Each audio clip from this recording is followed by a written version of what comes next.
If you've shopped around for concrete leveling in 2025, you may have heard that foam is the no-brainer method of choice because it's lightweight. That sounds logical, but here's the truth.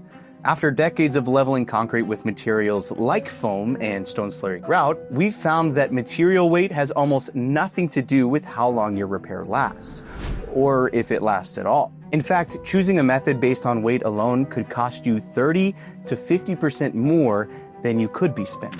So I'm gonna spend the next few minutes debunking the 3 biggest myths about material weight when it comes to concrete leveling, including why it matters for your wallet, what to do to actually make a repair last, and then I'll reveal the #1 factor you should consider when choosing concrete leveling. The loudest voices that talk about weight often land in one of 2 different camps.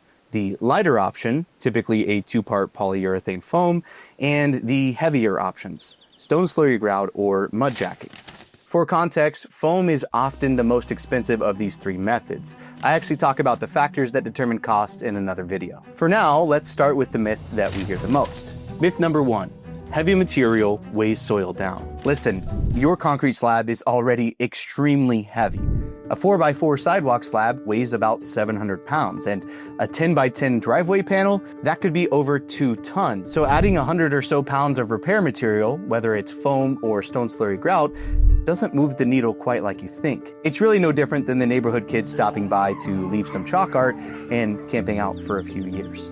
This matters because if you're paying more because you heard that lighter is better and won't resettle, you may not be asking the right questions yet, but you're still gonna pay for an answer that is pretty pricey. When you do have a professional come out to take a look at your concrete issue, make sure you ask them how their process is actually supporting the slab, not just the product specs. And if they tell you that lighter is better, you show them this video.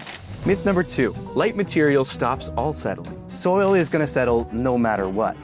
It typically takes 5 to 10 or more years for soil to fully compact, and that can be even longer if soil erosion or burrowing pests aren't handled first. Whether the material used is 1 pound or a few hundred, if the soil shifts, your slab shifts. Again, choosing foam over other materials or methods because of weight won't solve the settling issue if those problems aren't fixed first. Whether you solve those problems yourself or call a pro, be sure to do a few things. Assess the soil, redirect your downspouts so that water runs away from the concrete, fix leaky gutters, and address anything else that you feel could be speeding up that soil's movement. And here's the thing, even the lightest material is still gonna put the same amount of weight from your slab onto the soil beneath it, which is why the #1 factor I want you to consider for concrete leveling has nothing to do with weight at all. This last myth, however, still does.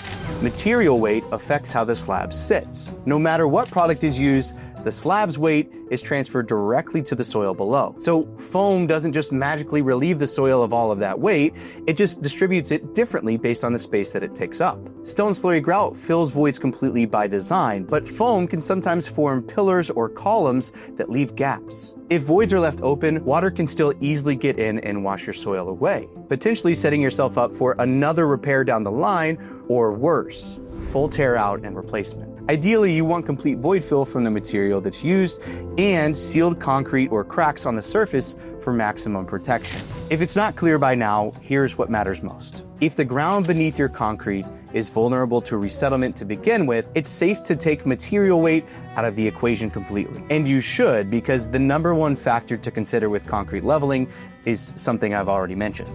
Complete void fill. Not only does filling the void completely provide support from the bottom up, it helps keep water from sneaking in and washing away your soil. An added bonus of that support is the reduced risk of that slab cracking in the future. The good news is that any concrete leveling job or material that provides that support and gets regular upkeep is going to save you money compared to full tear out and replacement. And you get to keep the concrete you already have and use it again pretty much the same day. Whatever you do in your decision-making process, be sure to get a few different opinions. You can request a free estimate with A1 right now, but make sure you ask the right questions. Because your real concern isn't the weight of the material, it's turning those trip hazards into safe surfaces for many years to come. Thanks for watching.